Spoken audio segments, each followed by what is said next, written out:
Today is Thursday, the 3rd day of March 2016. This is Bottomline East Africa. My name is Ben Kitili. The top stories tonight. Troubled carrier cash-strapped Kenya Airways sells off its landing spot at London's Heathrow Airport. New kid on the block. What South Sudan's entry into the EAC portends for the economic bloc. And to Adera it is. CR's Constitutional Court confirms the former Prime Minister as President-elect.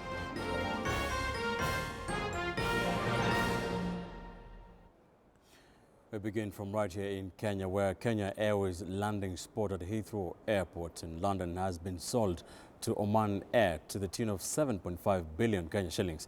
The national carrier used the landing spot during evening landing times at one of the busiest airports in the world, a move that could impact negatively the tourism recovery plan. KTN's Joy Doreen Bira with that report.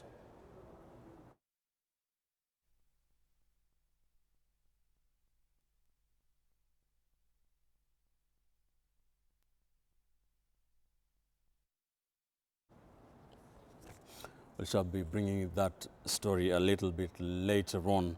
Let's now move on to the neighboring Horn of Africa country, where a military court in Somalia's capital, Mogadishu, has sentenced to death a former journalist accused of masterminding the killings of other Somali journalists.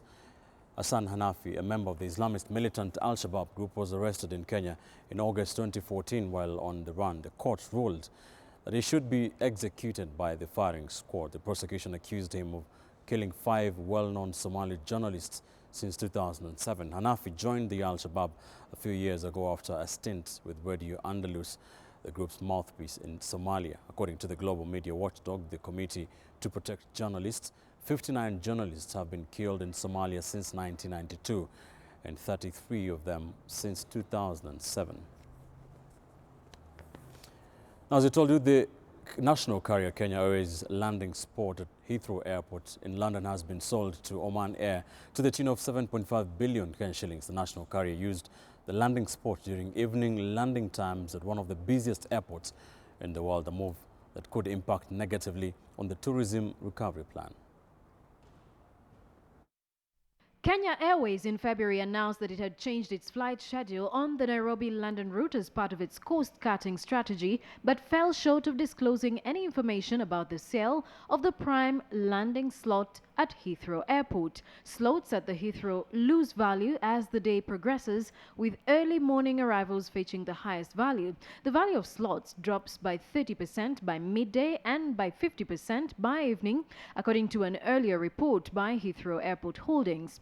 But a decision by the national carrier Kenya Airways to sell its prime landing spot at the Heathrow Airport in the United Kingdom could slow down the promotion of volume-driven tourism opportunities. Since 2011, Kenya has witnessed a downward trend in the international tourist numbers owing to issuing of travel advisories, unpredictable political environment, and regional competition by other East African countries. However, the government is aggressively strategizing on turning around the tourism industry through product development, training and capacity, as well as marketing the country's tourist destinations to source markets and emerging markets around the world. In 2011, 34 charters flew to Costa Mombasa, and that number has since dropped to just 4 charters in 2016 due to an unpredictable security environment. Kenya's traditional source markets in Europe and Asia mainly transit through Heathrow Airport, and the selling of the evening landing spot is a negative indicator for the tourism sector. Kenya Airways, that is seeking a 60 billion bailout, recently hired international firm JPT Partners to restructure its finances within the next 9 months. KQ sold the morning slot it inherited from the defunct East African Airways and what is termed grandfather rights for $75 million, in addition to the evening departure slot it sold to Emirates for between $15 to $25 million, making a total deal value of between $90 to $100 million. Joy Doreen Bira, KTN News. The Lord's Resistance Army LRA rebel force has abducted 217 people this year in the Central African Republic in a sharp rise in attacks, a campaign group says. A report by LRA Crisis Tracker indicates that the Lord's Resistance Army may have forced the abductees, including 54 children, to become soldiers, sex slaves or camp laborers. According to the reports, the spike in abductions appeared to be an attempt by the LRA to replenish its forces. It had suffered setbacks since foreign forces began pursuing it in the year 2011. The U.S. deployed 100 special forces in 2011 to support thousands of African troops searching for LRA commanders, including its leader, Joseph Kony. The 217 abductions since January were nearly twice the number of abductions reported last year, and it signaled a huge change in the mode of operation of the LRA. The LRA was formed in northern Uganda nearly 3 decades ago, but retreated to the CAR and other countries as it came under military pressure. One of its captured rebel commanders, Dominic Ongwen, is currently awaiting a verdict on the ICC pre-trial chamber, whether a case in which he is indicted for crimes against humanity can proceed at The Hague.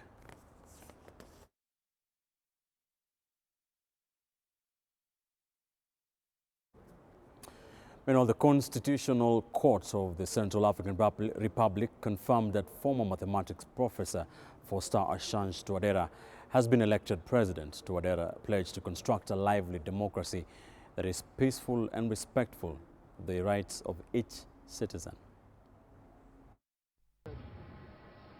Central Africa Republic's Constitutional Court confirmed former mathematics professor Faustin Archange Touadera has been elected president, setting the stage for Touadera to be sworn in later this month. About 62% of voters in CAR chose Touadera, once a prime minister under the ousted leader Francois Bozize, in a runoff that could cap nearly 3 years of political, communal and religious conflict. The court also announced it had rejected complaints lodged against the election by candidates who had supported Touadera's opponent, Anicent Georges Dologuel, and had asked for a recount or cancellation of the results. The majority of the counted votes emitted on 14 February 2016 were obtained by Faustin Archange Touadera. Article 4 proclaims Faustin Archange as the President of the Central African Republic. The country suffered the worst crisis in its history in early 2013 when mainly Muslim Seleka fighters toppled Bozize. Christian so-called anti-Balaka militias responded by attacking the Muslim minority. Foreign troops were deployed into the country after the fighting began. French troops have been in the country since December 2013. European Union troops were there from April 2014 to March 2015. A United Nations peacekeeping mission assumed authority from the African Union troops in September 2014. Touadera has pledged to make peace and disarmament his priorities and asked the country's population of 5 million to support his pursuit of reconciliation and recovery. My first duty after the inauguration ceremony will be to assemble all the Central Africans around the ideals of peace and tolerance. We will build a lively democracy, peaceful, respectful of the rights of each citizen. I will be a president of national reconciliation, and national reconciliation without which nothing will be impossible. According to the UN's World Food Programme WFP, nearly 2.5 million people now face hunger in CAR, with many surviving on cheap, low-nutrient food. Families have been forced to sell their possessions, pull their children out of school, and even resort to begging. Touadera, who will be sworn in on March 25th, faces huge challenges as he comes into office. Yes, this is so much desired. National reconciliation is necessary to meet the legitimate aspirations of our people. Peace and lasting security, reestablishment of a rule of law, disarmament, demobilization and reintegration, repatriation, reopening of schools, fight against corruption, economic and social development. I will be a president of national reconstruction because a new era is opening, full of promise and challenges. car c'est une nouvelle ère qui s'ouvre. CAR is one of the world's most unstable countries, divided along ethnic and religious lines, and in most parts run by warlords. Lilian Odera, KTN News. Just a day after being admitted into the East African Community Economic Bloc, the United Nations have released a report which indicates that at least 50,000 people have been killed in South Sudan's 2-year civil war. Analysts say stabilizing South Sudan will be EAC's immediate task in order to realize socio-economic prospects from the Union. KTN's Trix Ingado takes a look at the implications of South Sudan's entry into the East African Community. The 4-year wait for South Sudan finally came to fruition on the 17th ordinary session of the East African Community Heads of State Summit. A bit of good news for the young country that has not known peace in much of its 5-year independence. South Sudan officially became the 6th member of the EAC. I would like to thank His Excellency John Magufuli for their hospitality and warm reception here in Arusha, Tanzania. But what implications does this have for the war-torn country's economy? South Sudan's membership will offer the country an opportunity to engage with other member states on economically beneficial terms that will help breathe fresh life into the country's struggling economy. Before cessation, South Sudan produced 85% of Sudan's crude oil. Aside from this, the country produces other minerals and has a great potential in agricultural production of sugar, rice, cereal, oil seeds, livestock produce and cotton. But in order to bring something to the East African economic table, the country will have to deal with the elephant in the room: instability. It goes without question that peace is an essential part of the foundation upon which a flourishing economy can be built.